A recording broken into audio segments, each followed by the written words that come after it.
Annie Carney, you cover Congress every day. It's not a popular institution in America. Is this part of why? Yes, I mean, there's a lot of reasons why. From members trading stock is one reason people don't trust them. But yeah, as we've seen, 10 years later, there's still a silence around these issues on the Hill. We have lawmakers who have not changed their behavior post Me Too. I think Ocasio-Cortez there is saying something that is true. I don't know that it would be different if Democrats were in control. Like, the bottom line of how Congress works is you need to maintain control of the House.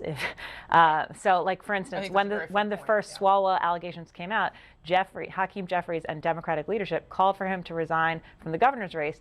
They didn't immediately call for him to resign from Congress, which was the same stance that Johnson took on Gonzalez. They called for him to end his reelection campaign, not to step down from Congress. Once it was like going to maintain the balance of power, they could both go. But yeah, I mean, I think that when it's a tight margin, they have different. They couldn't incentives, shall we say? Yeah. Yeah. Congressman, what is your sense of? I mean, one of the things about the Swalwell allegations is many of them, and we should note that Swalwell has denied the assault allegations. He's denied the allegations against him. But the allegation is that they occurred essentially simultaneously to the Me Too movement. You've heard Marjorie Taylor Greene there too, as well, say, well, there's just other people who haven't gotten caught. I think one of the things people are trying to grapple with is the idea that some of what Swalwell was doing, perhaps not the assault and the violence piece, but certainly the idea that he was a womanizer and conducted himself in certain ways in personal situations, was an open secret in Washington. Nobody did anything about it. I was unaware of the assault allegations, having served in Congress, but there are plenty of rumors around Congress. It's a question of whether or not you have substance on it.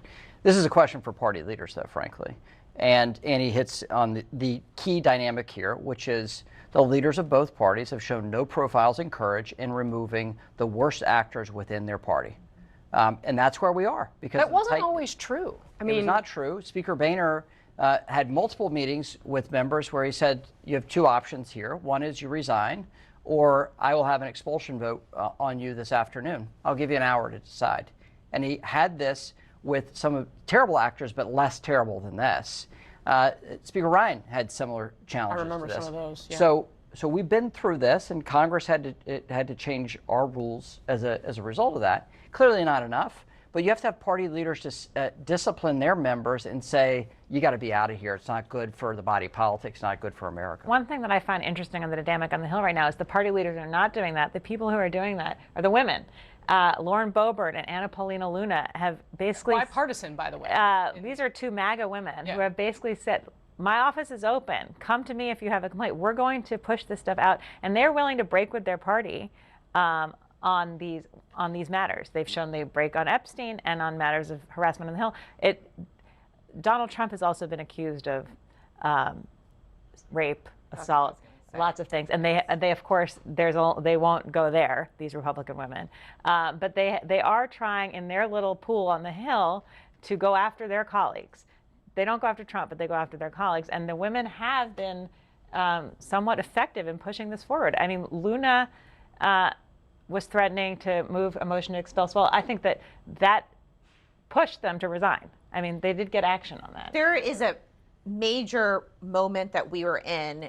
And it's an evolution of the Me Too movement, where powerful men have been caught with sexual assault and rape, and over decades, whether that's Cesar Chavez over the last few weeks, Epstein, et cetera. And I think there is a big question about why there are about 24 allegations of rape or assault on Trump, and the Republican Party is completely silent on it. And when you ask them, they say, we don't believe it. Well, why do you believe everybody else, but you do not believe the allegations against Trump?